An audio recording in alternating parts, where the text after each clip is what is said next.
Homeless woman shatters a Rolls-Royce window. And what billionaire did next shock? Leave me. No one cares if I live or die. That was the first thing he said when she broke Rolls-Royce car window to drag him out from the flames. Rain was pouring over the shattered bridge, lightning flashing across the city skyline. And somewhere between the roar of fire and sirens, a homeless woman held the life of a billionaire in her trembling hands. Two worlds collided that night, power and poverty, pride and mercy. And yet, fate was only beginning to unfold. What would you have done in his place? Welcome to Emotional Echoes, a channel where emotions come alive and every story leaves a lasting echo in your heart. Please subscribe to Emotional Echoes.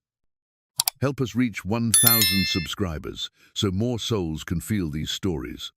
Stay with my video till the very end and let me know where you're watching from so I can see how far this story spreads. Now, let me tell you what really happened that night under the rain. The scream of tires tore through the night like a wound opening in the dark. A black Rolls-Royce, sleek and shining even under the storm, spun out of control on the wet road. The sound of metal crushing against concrete echoed under the bridge, followed by the hiss of leaking fuel. In that flash of chaos, Eleanor Hayes looked up from where she was huddled beneath the overpass. Clutching her plastic bag of stale bread, the car hit the guardrail and skidded sideways, sparks flaring as one of the wheels detached and rolled into the rain. For a second, everything went still except for the pounding of her heart. Then came the faint sound, a man's groan. Trapped inside, Eleanor dropped her bag and ran, her old boots slipping on the slick pavement. Each breath was sharp as glass. The emblem on the car hood gleamed under the broken streetlight, a silver angel with her wings bent, half buried in mud.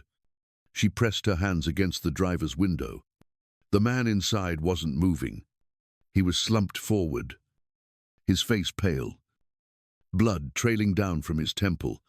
The luxurious leather interior was smeared with red, the air thick with the bitter smell of gasoline and smoke. Eleanor shouted through the glass, but the storm swallowed her voice. She grabbed a rock from the ground, zwung hart, and shattered the window. Her hand bled instantly, but she didn't care. The man stirred. His lips barely moved. "Leave me. No one cares." Eleanor leaned closer, rain dripping from her hood. "Stay with me. Sire, don't you dare close your eyes." She reached inside, fumbling with the seatbelt that had jammed across his chest. The buckle wouldn't release. She pulled harder, cursing under her breath. "You're not dying tonight. Not while I'm standing here." The man coughed weakly, his head rolling toward her. Even in the dim light, she could see exhaustion and shame etched on his face, the kind only people with too much power and too little peace carried. The scent of expensive cologne mixed with blood. He looked like someone from another world, the kind that passed her every day without seeing her. Yet here he was, trapped, helpless, human. She braced herself, shoved her shoulder against the door, and it finally gave way with a metallic shriek. The frame bent, glass cracking further as she reached in to drag him out. He was heavier than she expected, his suit soaked and cold. Eleanor's breath came out in ragged bursts, but she didn't stop. Each step back from the car felt like fighting gravity itself. Behind them, the Rolls-Royce let out a low groan, smoke rising from the hood. Eleanor could hear the hiss of fuel spreading across the ground. She kept pulling him, murmuring over and over, "You're all right. Just breathe. Don't give up." The man's hand twitched, barely holding onto her sleeve. Then it happened. A flash, a roar, a burst of orange light swallowed the night. The car exploded in a small fireball, sending a wave of heat against her back. Eleanor shielded his head with her arm, her body shaking. Pieces of metal clattered across the bridge. For a moment, it looked like daylight had broken through the storm, and then the rain returned, merciless and heavy. She lowered him gently onto the pavement, pressing her trembling fingers against his neck. He was still alive. Barely. His eyes fluttered open, dazed and lost. "No one cares," he whispered again, like a man confessing to the night. Eleanor's voice cracked as she answered, "Then tonight, someone finally does." The distant sound of sirens began to echo. She sat there beside him, rain soaking through her torn coat, her hand still clutching his wrist as if she could anchor him to life. She didn't know his name, his money, or his sins. All she knew was that she couldn't walk away. The sirens came fast, cutting through the rain. Red and blue lights flashed against the concrete, turning the bridge into a blur of color and chaos. Eleanor knelt beside the man she had pulled from the Rolls-Royce, shivering, her hands still pressed against his chest. Paramedics rushed in, pushing her aside. A young officer shouted for her to move. She tried to explain that she had saved him, that he was still breathing. But no one listened. 2 paramedics lifted Nathan onto a stretcher, his oxygen mask fogging with every shallow breath. One of them asked who she was. Eleanor opened her mouth, but the words came out broken. "Nobody.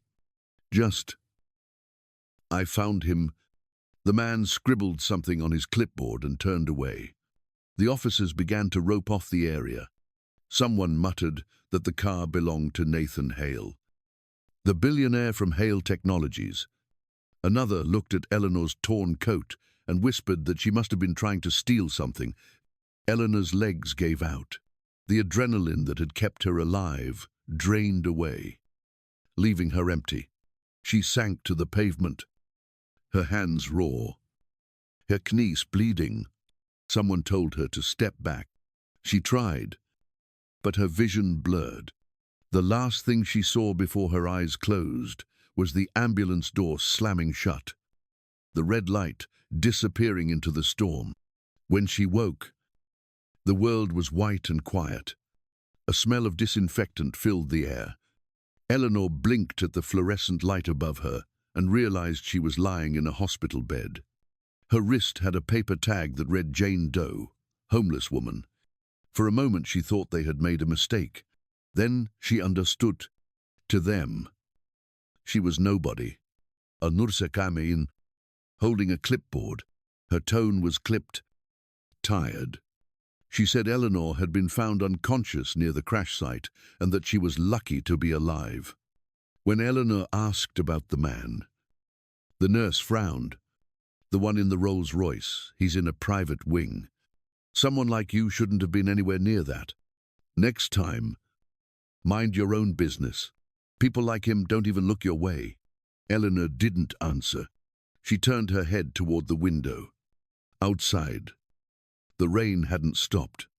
Drops ran down the glass like tiny rivers, each one catching a reflection of the hospital's red sign. She thought about his face, pale and broken, about how his hand had tried to hold on. Her voice was barely a whisper. "I didn't save his money. I saved his heartbeat." The nurse looked confused, but didn't ask again. She just left, closing the door quietly behind her. Eleanor sat up slowly, wincing at the pain in her shoulder. Someone had left a cup of water on the table, already half warm. She took a sip, her eyes fixed on the rain. In her mind, she saw the fire again, the light swallowing the car, the sound of his voice fading into the storm. Maybe he was safe now. Maybe he'd never even know her name. That thought hurt. But it also felt right. She didn't save him for thanks. She saved him because nobody else did. When the nurse returned with discharge papers, Eleanor signed with shaking hands. She didn't have an address, didn't have anywhere to go, but she stood up anyway, gathering her old coat. As she walked past the front desk, someone called out for her name. Eleanor paused for a second, then smiled faintly. "Just Jane Doe," she said, and stepped out into the rain. The first thing Nathan felt was the weight of silence. Then came the faint hum of machines, the steady rhythm of a heartbeat that wasn't his choice to keep. When he opened his eyes, white light flooded his vision. His throat was dry, his body stiff. A faint scent of antiseptic filled the air, mixed with something metallic. He tried to move, but pain shot through his leg. The memory hit him in pieces.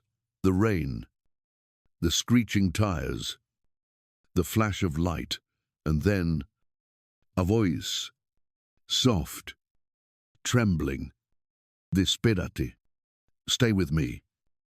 Sire, don't you dare close your eyes." He turned his head, expecting to see her, but the room was empty. Only monitors and the quiet whisper of machines surrounded him. A nurse entered. Startled to see him awake, she spoke gently, explaining that he had survived a crash, that the police said a homeless woman had pulled him from the wreckage before it exploded. Nathan blinked, the words barely sinking in. Homeless woman. He tried to picture her face, but all he saw was the rain and the faint glimmer of kindness in the dark. By noon, the news had already spread. The headline on the TV mounted on the wall read, "Billionaire Nathan Hale survives fiery crash, saved by unknown homeless woman." Commentators discussed his fortune, his scandals, and his miraculous survival. One reporter laughed as she said maybe this time the universe had given the man who built an empire a second chance. Nathan stared at the screen until it blurred. He didn't feel lucky. He felt stripped bare. His assistant, Claudia, walked in, carrying a stack of papers. She spoke fast. Her tone rehearsed. "The board needs you to release a statement. Something simple. Thank the rescuers. Move on. Don't make this personal." Nathan didn't answer right away. He kept his eyes on the window, where rain streaked the glass. After a long pause, he said quietly, "I want to find her." Claudia frowned, her expression polite but firm. "That's unnecessary. The media loves the mystery. A billionaire saved by a nobody. It sells itself. You don't need to involve her." He looked up at her, his face pale, voice low. "She risked her life for me. I owe her mine." Claudia hesitated, then sighed. "Fine, but it's not good optics to be seen chasing after a vagrant." Nathan turned away. "Then maybe it's time I stop caring about optics." That night, he couldn't sleep. He sat in the dark, the monitors casting faint light on his face. His phone buzzed, endlessly messages from investors, legal teams, board members. They all said the same thing. The crash had shaken confidence. Stocks were dropping. His position as CEO was under review. By morning, the board had voted him out. The company he had built was no longer his. The second blow came when his fiancée, Julia, visited. She came in wearing dark glasses and perfume that filled the sterile room. Her voice was cool, distant. She said the timing wasn't right for them anymore. Too much chaos, too much bad press. He didn't argue. He just watched as she slipped off the diamond ring and placed it on the bedside table. When she left, the door closed softly, and the silence that followed felt heavier than the crash itself. Hours later, he stood by the mirror in the private suite. The man staring back was barely recognizable. The suit jackets hanging neatly in the closet looked absurd now. His reflection showed a man who had built walls so high he couldn't see what was real anymore. The hospital monitors beeped softly behind him. A reminder that someone else had kept him alive when the world didn't care if he lived or died. On the news again that night, a headline scrolled across the bottom of the screen. The man who built an empire but couldn't save himself. He turned off the TV and let the darkness fill the room. The voice returned again, faint and steady in his mind. Stay with me. For the first time in years, Nathan felt something break inside him. He realized he had survived the crash, but somewhere along the way, he had lost everything that made life worth living. Eleanor left the hospital with a thin folder of discharge papers and the same torn coat she had come in with. The city air was cold and damp, carrying the smell of rain and rust. She walked until her legs ached, until the hum of cars faded behind her. By the time she reached the park, the sun had already started to fall behind the grey skyline. The benches were wet, the trees bare, and the old fountain beside her dripped steadily like a clock, counting what was left of her strength. She sat down, folded her hands in her lap, and exhaled, the kind of breath that sounded like giving up. Each day that followed passed quietly, marked not by time, but by survival. In the mornings, she tore her stale bread in half one piece for herself, the other for the stray dog that limped near the fountain. The dog had a torn ear and cloudy eyes, but he always wagged his tail when he saw her. Sometimes she talked to him softly about the man she had pulled from the fire, about how she hoped he'd wake up. The dog listened like he understood. That afternoon, a police officer spotted her from across the path. His tone was sharp, impatient. As he walked toward her, "Ma'am, you can't sleep here. City ordinance." Eleanor blinked, startled, clutching her bag tighter. "I'm not sleeping, officer. Just resting a little." He frowned, his eyes lingering on her torn coat. "You'll have to move along." She stood up slowly, the stiffness in her knees making her wince. The dog growled low, and the officer took a step back, muttering something under his breath before walking away. Eleanor sighed, lowering herself back onto the edge of the fountain once the officer was gone. The dog leaned against her leg, shivering. She stroked his fur, whispering, "We don't belong anywhere." "Do we?" Her voice cracked, but the dog stayed still, loyal in silence. A few minutes later, a little boy passed by with his mother. He couldn't have been more than 6, bundled in a red raincoat, holding a blue balloon. He stared at Eleanor with open curiosity. "Do you have a son, lady?" The question pierced through her like cold air. The mother pulled him along quickly, apologizing, but Eleanor smiled faintly, her lips trembling. "I did once," she whispered to herself. "He had eyes like yours." When the park lights flickered on, she saw her reflection in the fountain's surface, faint, rippling, almost erased. She thought of the man's face again, the one she had dragged out of the Rolls-Royce, the way his hand had searched for hers even as he slipped into unconsciousness. Maybe he was safe now. Maybe he'd never even know her name. As she stood to leave, her eyes caught a flicker of light through the window of a nearby electronics store. The TV inside showed the headline in bright letters, "Billionaire Nathan Hale, recovering after fiery crash." His picture filled the screen, smiling faintly in a hospital robe. Reporters called him lucky. She pressed her hand to the glass. leaving a faint print. "At least he's alive," she murmured. Then she turned back toward the park, her footsteps slow, the dog padding beside her. The wind tugged at her coat, and for a moment she imagined hearing a small boy's laughter in the rustle of leaves. She closed her eyes and whispered to the night, "Just breathe." Ellie. One more day. Nathan sat in the back of his car, staring at the grey skyline as his assistant read out the board's meeting schedule.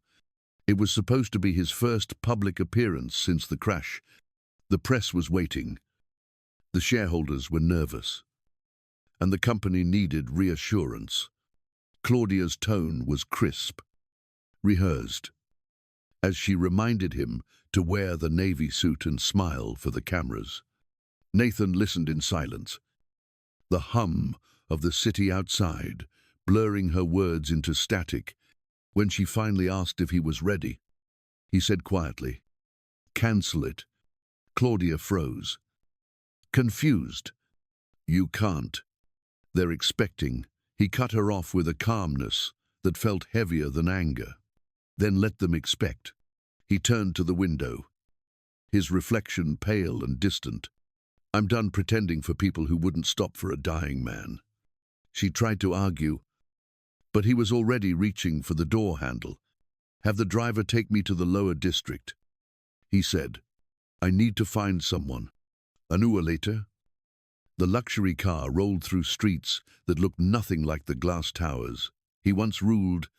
The air smelled of damp cardboard, grease, and rain. Nathan's driver shifted uncomfortably, glancing at the alleyways filled with tents and makeshift fires. "Sir, are you sure this is where?" Nathan interrupted. "Just stop here. I'll walk." He stepped out, his polished shoes splashing into puddles that reflected broken neon lights. People watched him pass with suspicion, some with resentment. A man in a torn jacket muttered, "Another rich ghost comes slumming." Nathan didn't respond. He moved slowly, scanning faces, corners, and doorways. His team had given him a blurry printout from a gas station camera, an image of a woman dragging someone through the rain. Her face was obscured, but her posture haunted him.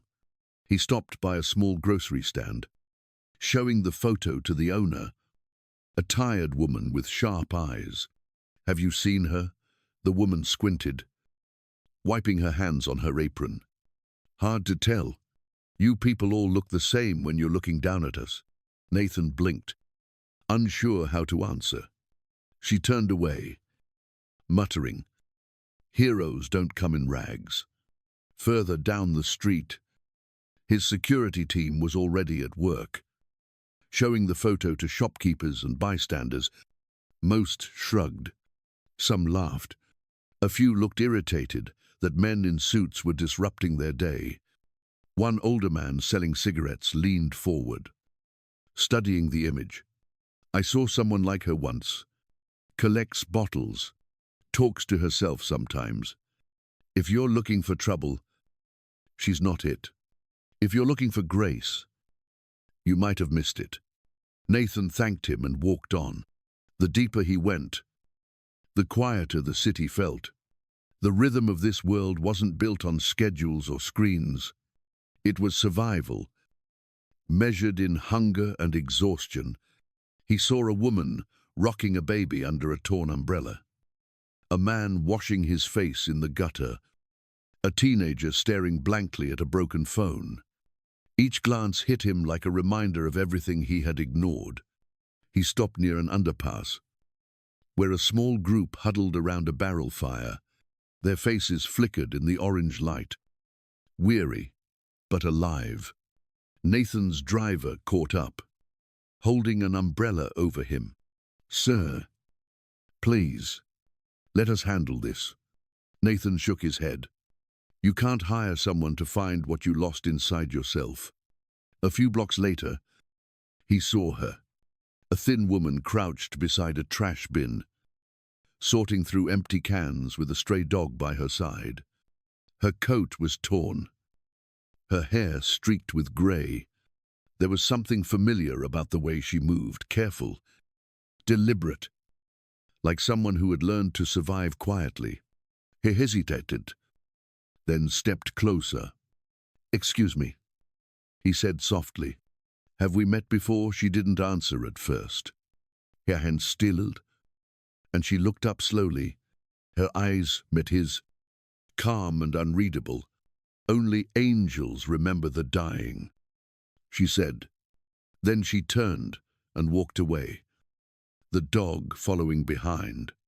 Nathan stood there in the drizzle, her words sinking deep. The driver called his name, but he didn't move. The rain was cold, but the ache in his chest was colder. For the first time, he saw how far he had fallen, not in status, but in understanding. He had spent a lifetime looking down. Now he was finally looking up. The warning came on the radio just after dusk. Heavy rainstorm approaching the north side. Drivers are advised to avoid the bridge near Riverside. Nathan heard it faintly as his car moved through the city. The sound of rain against the windshield brought back memories he had tried to bury. The bridge, the flames, the woman's voice calling him back from the dark. He told the driver to take that route anyway. By the time he reached the old bridge, the rain was falling harder. The wipers struggled to keep up. He leaned forward, eyes narrowing through the blur of water and streetlight. Then he saw her, a lone figure sitting against the concrete pillar, wrapped in a torn coat. The same posture he remembered from the footage. For a moment, he thought he was seeing a ghost. He told the driver to stop and stepped out, rain drenching his hair within seconds. The air smelled like gasoline and wet leaves. She didn't look up until he was close enough for their shadows to touch. Her face was older than he remembered, lines deepened by time and survival. But her eyes were steady. Nathan took off his coat and placed it over her shoulders without a word. She reached up slowly, pulled it off, and handed it back. "I don't take pity," she said. He shook his head, his voice low and calm. "Then take kindness." For a few seconds, they just stared at each other, the sound of rain filling the silence between them. The storm wrapped them in its noise. But something quieter was happening underneath. He opened his mouth to say more, but stopped when she spoke again, asking softly why he was out here in weather like this. He hesitated. "I could ask you the same."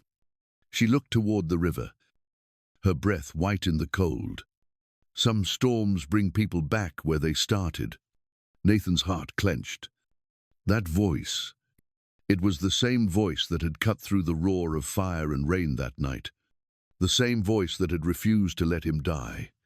He took a step closer, almost afraid to break the spell. "It was you, wasn't it? You were there that night. You saved me." Eleanor didn't answer right away. The rain slid down her face, but she didn't blink. Her eyes held a quiet truth that didn't need words. Finally, she nodded once. "Yes, and I'd do it again, even if you were nobody." Nathan froze, the realization hitting deeper than he expected. He wanted to speak, to thank her, to ask why, but the words wouldn't come.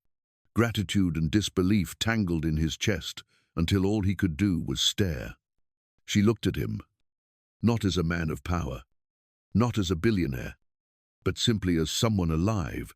The rain kept falling, soaking them both, yet neither moved away. For the first time in years, Nathan felt small in a way that wasn't shameful. It was humbling. He saw in her eyes the kind of courage money could never buy. When he finally spoke, his voice was barely a whisper. "I don't deserve what you did." Eleanor gave a faint, tired smile. "No one does." Then she turned back toward the river. He wanted to ask her name, her story. But something in her silence told him not to. Some truths needed time. Some connections had to unfold, like the rain, slowly, painfully, beautifully. Nathan slipped his coat over her shoulders again before walking back to the car. She didn't stop him this time. When he looked back once more, she was still there, under the bridge.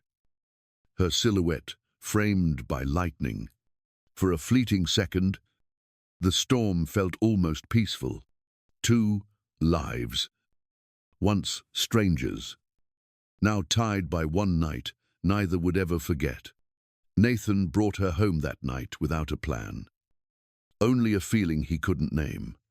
The rain had soaked through his clothes, but he barely noticed. He told the housekeeper to prepare the guest room and walked Eleanor inside. She hesitated at the doorway, her eyes scanning the marble floors, the quiet walls, the faint scent of cedar and lemon polish. It had been decades since she'd stepped into a place that clean, that silent. Nathan said she could rest, that he just wanted her safe. She nodded but didn't answer. Hours later, when the house had gone still, Eleanor wandered through the hallway. Her bare feet made no sound on the wood. The rooms were filled with photographs, corporate dinners, charity events. A life lived in front of cameras. But then she stopped. On a side table by the stairs stood a framed picture, old and faded. A little boy, about 7, smiling shyly with a missing tooth, standing beside a woman who looked nothing like Eleanor, but whose eyes, those eyes were hers. Her breath caught. She stepped closer, trembling as she reached out to touch the glass, the shape of his chin, the curve of his smile, the tilt of his head. It was all too familiar. She whispered to herself, so quietly the sound barely reached her own ears. Nathaniel. The name came out like a memory long buried under ash. The house disappeared around her. Suddenly, she was back in that tiny apartment 30 years ago. The sound of rain mixed with screams, the smell of smoke choking the air. Her husband had been shouting, throwing things, the floor shaking beneath his rage. He had lost everything to gambling, every last dollar. And when she tried to run with their son, he struck her down. The lamp fell. The curtains caught fire. Eleanor had crawled toward the bedroom, coughing, calling out for her boy. But by the time the neighbors dragged her out, the flames had already swallowed the doorway. The fireman held her back as she screamed his name over and over. She remembered clawing at their arms until her nails bled. The sirens wailed. The sky turned red, and someone said no one could have survived inside. After that night, she stopped hearing her own name. She became just another lost soul, drifting city to city, carrying a small piece of paper she could never throw away. Her hands shook now as she pulled it from her pocket. The same letter she had kept folded for 30 years. The edges were soft. The ink faded, but the words were still clear. Nathaniel Hayes. She had written it when he was born. The name she wanted him to have. A promise she thought had died in the fire. Tears blurred her vision.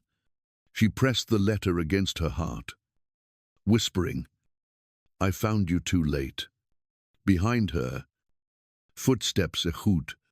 Nathan had come downstairs, half awake, drawn by the sound of movement. He saw her standing there, clutching the letter, her body trembling under the soft hallway light. He called her name gently, but she didn't turn. Then he heard her murmur the words again, barely audible, like a prayer. Nathaniel Hayes. The air between them froze. Nathan's voice cracked. "What did you just say?" Eleanor turned slowly. her eyes filled with disbelief and fear. Her lips parted, but no words came. For a long moment, they simply stared at each other. Two people standing on the edge of a truth too heavy for breath. Nathan stood frozen in the middle of the hallway, the sound of her voice echoing in his head like a wound reopening after decades. Nathaniel Hayes. It didn't feel real. The name, the letter, the way she looked at him with those same eyes he had seen in the mirror all his life. His voice broke as he spoke. Half whisper, half rage. You're lying. You can't be. My mother died in that fire. Eleanor's lips trembled. Her fingers tightened around the letter until the paper nearly tore. I thought you did too. The words came out cracked, trembling, drenched in regret. I came back. Nathan, I tried to get to you, but the firemen wouldn't let me through. They held me back. I could hear you crying. I fought them until they dragged me away. Her voice fell apart on the last sentence. Nathan shook his head, his face pale and hard. He had heard that tone before, from people begging for money, from voices trying to rewrite the past. He couldn't let himself believe. You left me. You just walked away. You let me burn. His words sliced through the air, harsh and fast. Eleanor took a step toward him, reaching out, but he flinched away. In her mind, the memory replayed the smell of smoke, the screams, the way her hands had clawed at the arms, holding her back, the heat, the red sky, the roof collapsing.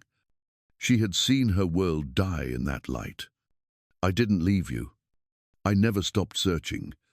I went to hospitals, shelters, adoption centers, every night. I dreamed of your voice calling me, but no one knew where you were. No one believed a woman like me had a son. Nathan's anger surged, but beneath it was pain, so old it almost felt familiar. You think that changes anything? Do you know what it's like to grow up thinking your mother didn't want you? He stepped closer, his voice shaking. Do you know what it's like to look at every face and wonder why you weren't enough to be remembered? Eleanor's tears came fast. Now, I know what it's like to wake up every day wishing it was me instead. I know what it's like to die a little each time. I saw a child who looked like you. She pressed a hand to her chest. I lost everything that night, but I never stopped being your mother. Nathan turned away, gripping the edge of the table so tightly his knuckles whitened. His reflection in the glass door stared back, angry, broken, afraid. For years he had blamed her ghost for his loneliness, his mistrust, his hunger for control. Now the ghost stood before him, breathing, trembling, asking for something he didn't know how to give. He whispered, "You should have found me sooner." Eleanor stepped closer. I tried. Her voice cracked again. But you built a world too high for me to reach. You locked yourself away behind walls of glass and gold. She looked at him with quiet sorrow. And maybe you didn't want to be found. He turned toward her, eyes wet with rage and confusion. Don't you dare put that on me. I didn't choose this. I was a child. She nodded, her own tears steady now. And I was a mother who failed to protect you. We both paid for that night in different ways. For a long moment, neither spoke. The rain outside tapped against the windows like faint applause for their shared grief.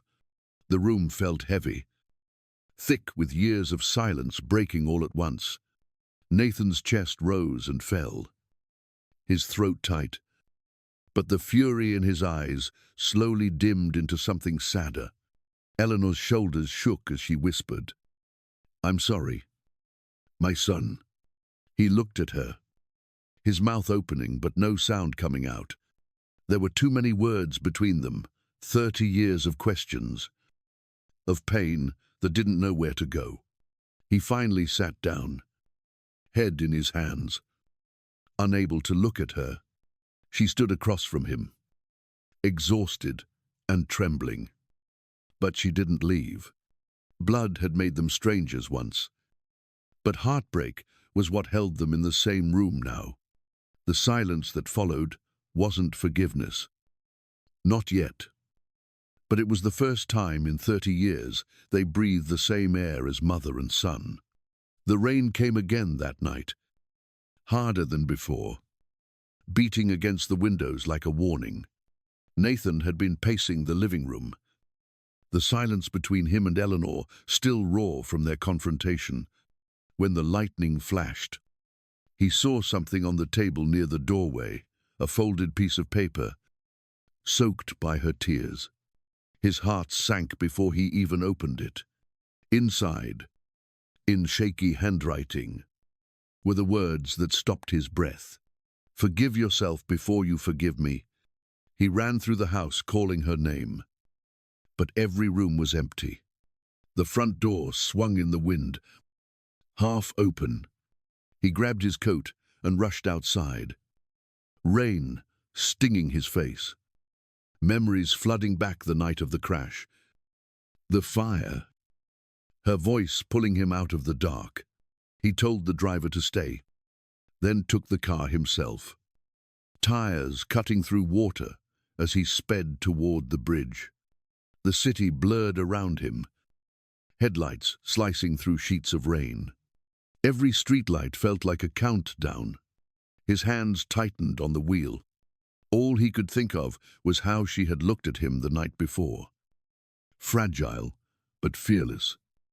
Like someone who had already made peace with loss. He whispered to himself, "Not again. Please. Not again."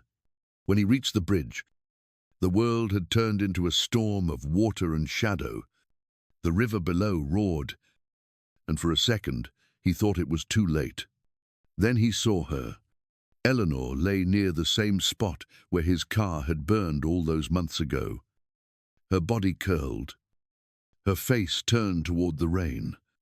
Her hair was plastered to her skin, her breathing faint. Nathan jumped out, slipping on the wet ground, shouting her name. He knelt beside her, lifting her gently into his arms. Her skin was cold, her pulse weak. He pressed his forehead against hers and whispered through the storm, "Don't you dare leave me again.